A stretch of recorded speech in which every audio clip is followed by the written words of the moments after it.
सार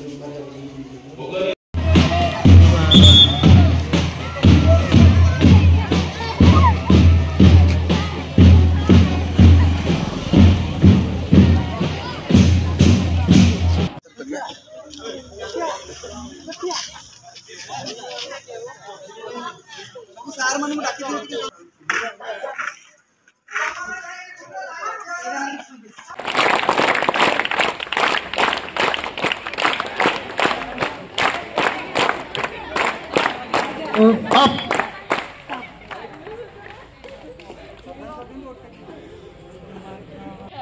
आम्भे आज आम विद्यालय वार्षिक क्रीड़ा प्रतियोगित अंशग्रहण कर शपथ करुछु जे आमर समस्त उद्यम और प्रचेषा क्रीडार महान आदर्श नियोजित हेब।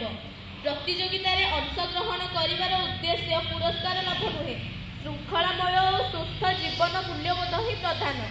आम्भे प्रतिज्ञा करुछु जे व्यवस्थापक मानकर समस्त निष्पत्ति द्विधाहीन चित्तरे करिबु और विचारक मानकर मतामत आम हेब शेष और चूड़ांत।